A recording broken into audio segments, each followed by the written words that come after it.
The 2023 Denver Nuggets are different from most NBA championship teams. They reside in a relatively small market, they're not a super team, they don't have multiple all-stars, and don't have a top player that attracts casual NBA fans.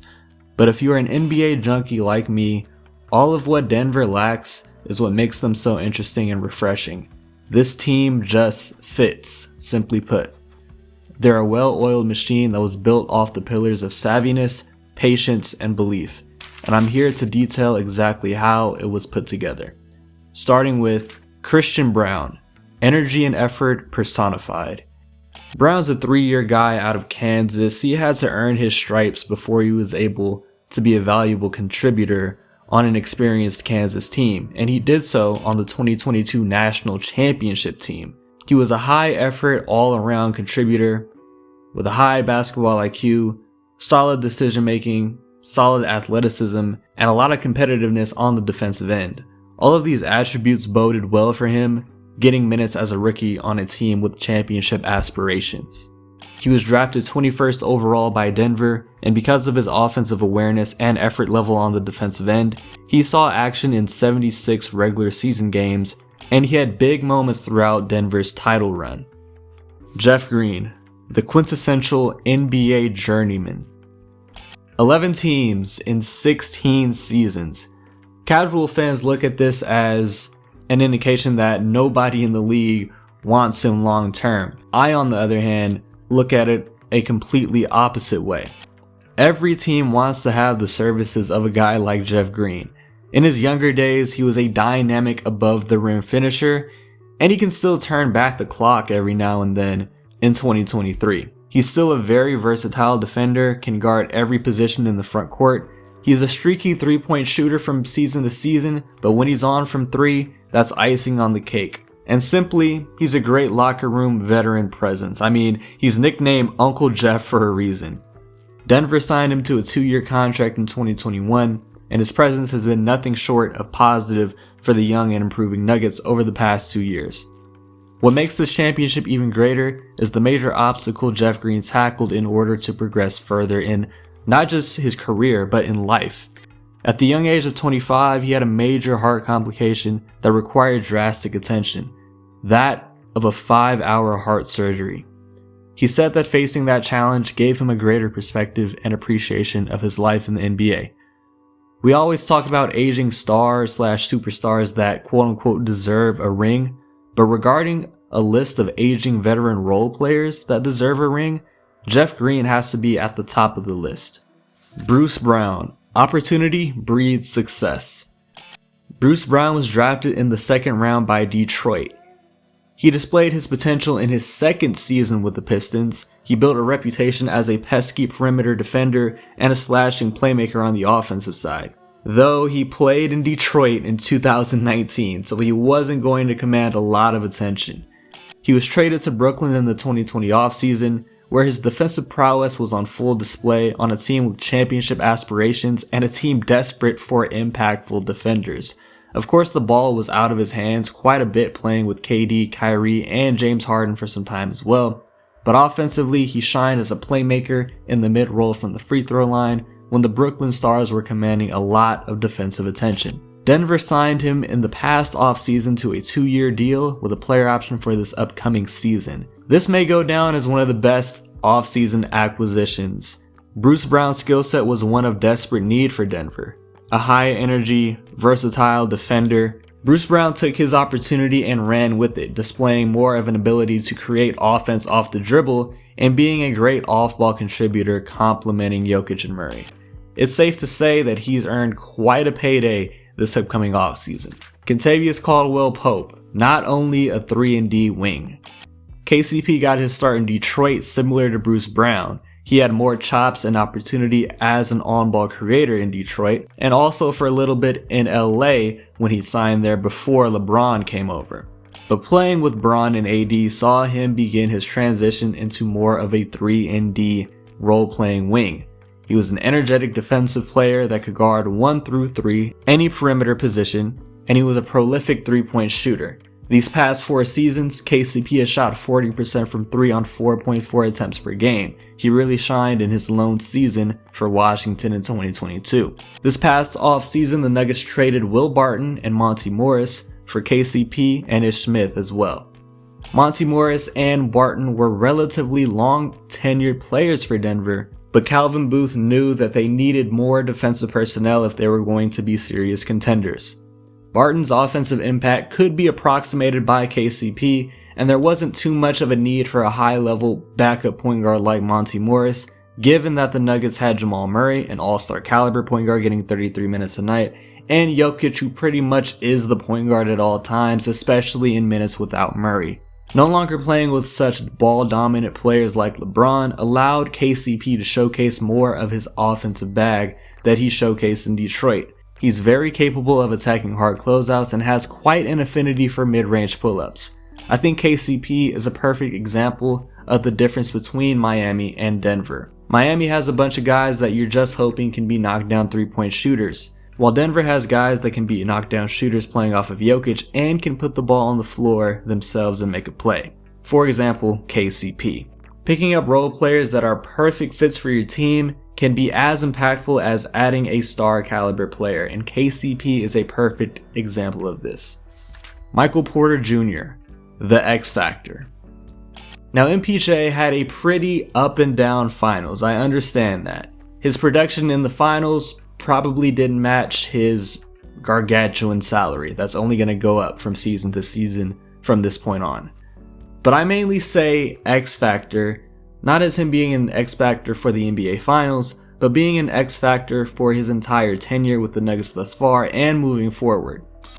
Going into his lone season at Missouri in 2017, MPJ was the top high school prospect in the nation, though due to back injuries and surgeries, his time in Missouri was limited and his season was cut short. Though that didn't stop him from being a lottery pick based off his potential alone. He possessed the skill set and potential that very few people have ever had. Someone that's 6'10 plus with prolific shooting ability, elite shot creation potential, ability to put the ball on the floor, shoot over virtually anyone, and finish over virtually anyone at the rim. MPJ was simply gifted, is simply gifted. He was drafted 14th by Denver in 2018. Due to back surgeries, he missed the entirety of the 2018 to 2019 season. There were questions as to if he'd ever play basketball again, let alone live up to his sky-high potential.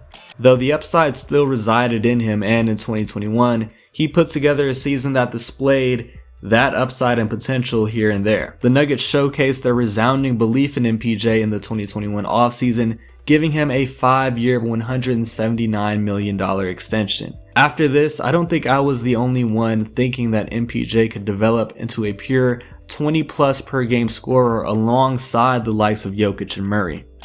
Unfortunately, MPJ had to undergo another significant back procedure that would see him miss the majority of the 2021 to 22 season. That contract, in many eyes, was looking like it could be the worst in the NBA if MPJ couldn't return to the output that earned him the extension in the first place, though thankfully he was able to. Now, I always thought that him turning into a bona fide offensive star would be what would push the Nuggets to championship contention, hence the X Factor descriptor. Though I was wrong, and obviously Denver didn't need that exactly, but he's been a valuable contributor in the past regular season and for the majority of the playoffs. At any night, he can get hot for a 30-piece. His skill set and physical makeup make him a great off-ball scorer, complementing Jokic. Obviously, his shooting ability makes him a great kick-out option, but his size and athleticism affords him so many cutting opportunities, and Jokic will hit 99% of those passes. He's also been a great rebounder, which is a plus given that he's not the best defender in the world. He's improved, much improved since his second season, but he's not the best one-on-one nor team defender. But he's a great rebounder, and rebounding played a key role in Denver's dominance in the postseason. Again, he didn't have the most impressive finals in the world, but MPJ was still a top contributor, and I think he still has a ceiling to reach, which can possibly make Denver even more dangerous as time progresses. Aaron Gordon, the perfect 4 for Nikola Jokic. Aaron Gordon was drafted by Orlando in 2014, 4th overall. He was an incredibly gifted athlete, but it took him some time to figure out how to use his physical tools. After his 4th season, he really began to put it together, becoming a high-volume inside scorer, an improving versatile defender, and making an effort to improve his efficiency from 3. Though it would always be difficult for him to shine offensively because Gordon never had a great backcourt to make life easier for him on that end in Orlando. Though that would all change in 2021. The Nuggets traded Gary Harris, RJ Hampton, and a 2025 first-round pick for Aaron Gordon at the 2021 deadline. It took some time, but Gordon developed into the perfect complementary piece behind the dynamic duo in Denver and next to Jokic in the front court. He no longer had to seek his own offense. He now could play off of 2 players who commanded incredible attention from opposing defenses. In lower usage, Aaron saw his 2 most efficient offensive seasons these past 2 years.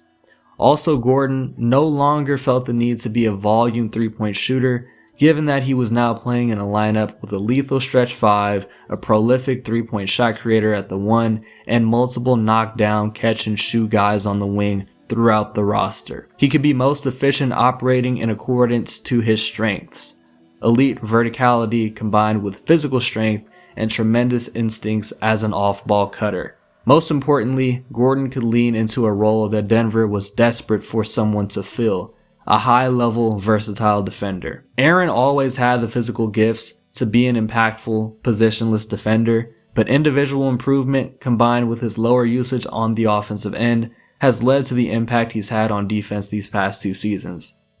Without Aaron Gordon or someone else of his exact skill set, Denver doesn't even make it to the conference finals, let alone win the championship.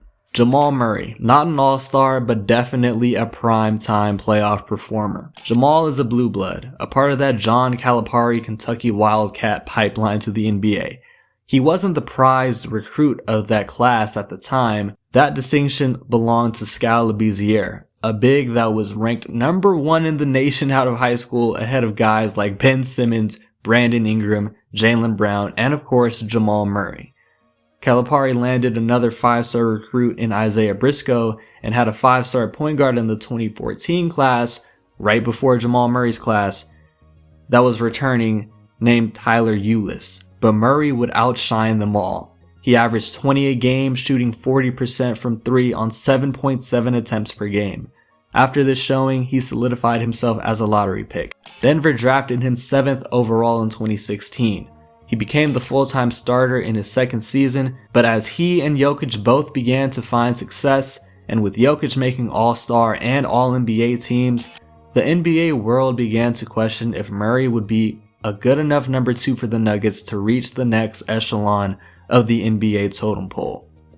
He dispelled some of those notions with his performances in the 2020 postseason, aka the bubble. 50-point explosions, late-game heroics, and leading the way along with Jokic in 2 3-1 comebacks against the Jazz and Clippers, and losing to the future NBA champion Los Angeles Lakers in the conference finals. At times, Murray looked like the best player on the floor even when Jokic was present. That 2020 display was a promising sign for the future in Denver, though that promising future was derailed by injury. Murray missed the latter half of the 2020 to 2021 season and the entirety of the 21 to 22 season due to an ACL injury sustained on April 12, 2021. Murray was forced to miss 3/4 of Jokic's 2 astounding historic MVP seasons. Nikola led the Nuggets as far as he could in the playoffs, but both times he lost to the eventual Western Conference champion. Evidently, Jokic and Denver needed their number 2. After Murray's injury, he had considerable doubt regarding his future in Denver, even believing it to be a foregone conclusion that he'd be traded. He labeled himself as damaged goods. Coach Malone was essential in instilling comfort and confidence in Murray, that not only was his future safe in Denver, but that he would come back from his injury a better player than before. Both statements came true. Murray made his return in the 2022 season debut. Through the first part of the season, the rust was evident, but as time progressed, he reverted back into the Jamal Murray that we had all hoped to see again. The he's back moment for me was his ridiculous dunk in traffic against OKC.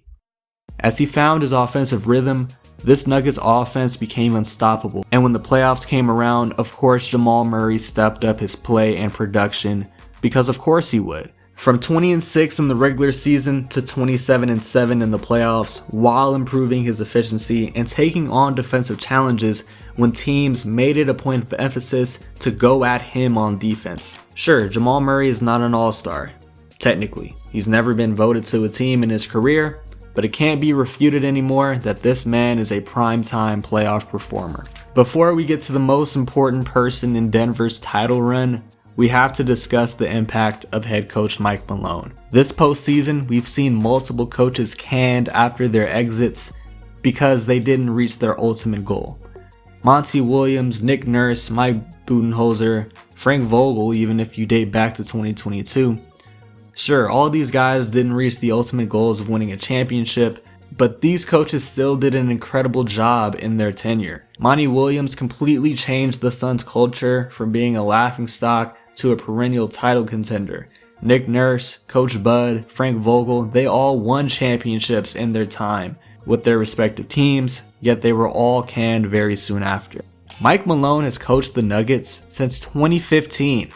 The team missed the playoffs in the first 3 seasons of his tenure, yet to my recollection, there was never a clamoring for his dismissal. Because of this trust from the GM Calvin Booth, job security allowed Malone to build a sense of culture and contribute to the improvement of the young pillars of the team, Murray and Jokic early on and later on MPJ.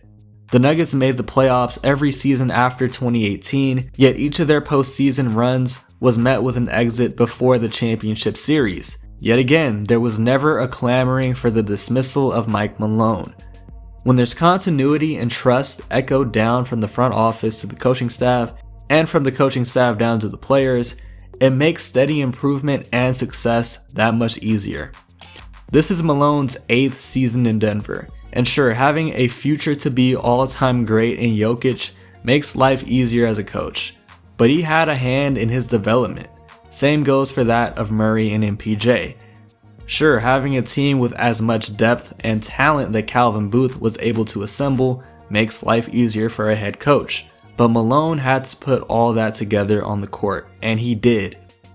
If front office predicated their head coaching decisions solely off wins and losses, Malone would have been out of there after 3 seasons, but Denver displayed a substantial amount of trust in Malone, and obviously, it's paid dividends.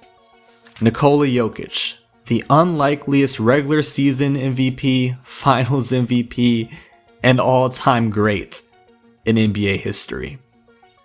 I was reading through Nikola Jokic's scouting reports of his time playing overseas before coming over to the NBA, and this was the most important or noteworthy excerpt I came across. His upside appears limited by his lack of explosiveness and foot speed. Obviously, hindsight is 2020, and nobody could have foresaw how elite Jokic would become, and in spite of that excerpt being pretty much off the mark completely, most scouting reports got Jokic's game spot on. The common theme is high IQ, team player, great feel for the game, great touch in general for someone of his size and stature, incredibly hard worker. These are all things that are very hard to teach. You either have them or you don't. And in spite of all these intangibles that scouts believe Jokic possessed, he was still drafted in the 2nd round during a Taco Bell commercial. To be exact, Denver drafted him 41st overall in 2014. He was playing professionally since 2012 at the age of 17 in the Serbian Professional League, and after 2 years, he was pretty dominant, winning the league's MVP title in his Eurostash season after being drafted by Denver. In his first season in the NBA, he was very productive, making the all-rookie first team along the likes of Devin Booker, Cat, and Porzingis. Over the next 2 seasons, Jokic earned great trust amongst his teammates and coaching staff, starting a vast majority of games and playing well enough to convince the Nuggets to trade away Jusuf Nurkic to the Trailblazers in 2017, paving the path for Jokic to definitively be the long-term option starting at the 5. Following 2017, Jokic fielded much higher offensive responsibility, notably as a playmaker, averaging 6+ assists per game every season following 2017, an incredibly rare feat amongst centers. Following 2018, Jokic took another step and was an all-star every year after this point, though his displays in the playoffs were what prompted discussions of him as a franchise-caliber player. These playoff performances catapulted him into all-NBA caliber and into a definitive top 2 center in the league, infamously highlighted by his constant juxtaposition against Joel Embiid. Though Nikola didn't stop there, following his 2020 postseason display, he had 2 of the most impressive, most efficient, most productive, most historic seasons of all time, in which he won MVP for both. Yet for one reason or another, postseason success evaded him. Understandably so, he was missing his number 2, his guy, Jamal Murray, in both postseasons, yet he still was unable to evade pointless mainstream media narratives. Empty stats, stat patter, regular season player, can't have a plus defense with him as your starting center. Can't win a championship with him as the best player on your team. Jokic has dispelled every one of these idiotic, lazy, short-sighted narratives this season. On multiple instances, he has said he doesn't have a strong desire to win MVPs and he's rather focused on team success, that being winning a championship. If you're not a casual fan or a mainstream media personality looking for clickbaity sound bites like Kendrick Perkins, you can see that Jokic isn't a stat patter. 9 times out of 10, he takes what the defense gives him and acts accordingly. The Nuggets have had the 5th best defensive rating out of every team in the postseason, and even though Jokic lacks elite verticality and high-level lateral quickness, he possesses a knack for disrupting passes and underrated defensive IQ, and is simply a big body, making him hard to score on individually in the post. He's also probably the best rebounder in the league, and rebounding is the last, yet most crucial part of defense. And oh yeah, the Nuggets won the fucking championship with Nikola winning Finals MVP. That alone can dispel any prior said uninformed narrative regarding Jokic. The man is a 2-time MVP, multi-time All-Star, multi-time All-NBA member. He's breaking statistical records, it seems, like every other game, and now he's a champion. For some reason, this most recent accomplishment seems like simply the icing on the cake of an already spectacular career. Ladies and gentlemen, I give you your 2023 NBA champions, the Denver Nuggets.